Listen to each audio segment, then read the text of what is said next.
En décembre 2020, c'était de 58,56 €. En décembre 2021, de 54,11 €. Et en janvier 2022, il est de 76,10 €. Donc franchement, là, oui, là, ça a beaucoup augmenté. Oui. Une augmentation de presque 50% en un an sur la facture de chauffage de Marie-Ange, qui habite dans un logement récemment rénové par Vogelis, ici, à la Maladière, à Neufchâteau. Et la note est encore plus salée pour d'autres locataires dont les immeubles sont encore en attente de travaux, d'isolation en particulier, à Remiremont, Saint-Dié ou encore Vittel, dans des quartiers populaires, où les habitants ont peu de moyens mais où le coût des charges s'envole. Le bailleur social s'est donc engagé à suivre les dossiers au cas par cas.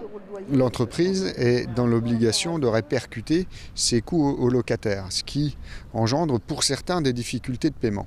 Donc la première mesure qui a été prise, c'est d'échelonner effectivement ce rattrapage que l'on a refacturé à nos locataires.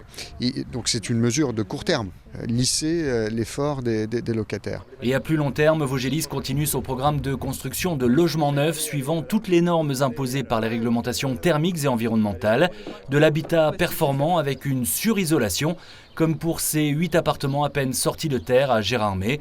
Construction donc et rénovation ou réhabilitation complète d'immeubles entiers. Par exemple, à Gérardmer, toujours dans le quartier Kléber, Vogelis investit 32 millions d'euros dans une opération de renouvellement urbain. Parfois, c'est des bâtiments qu'on a déjà isolés, sur lesquels on va revenir pour améliorer encore l'isolation. Alors, c'est le plan de relance, puisque le plan de relance, c'est 361 logements qu'on va isoler. Et puis, pour mesurer ce que c'est pour Vogelis, d'ici 2029, c'est 175 millions d'euros d'investissement pour isoler les bâtiments. Voilà, c'est la réponse du long terme.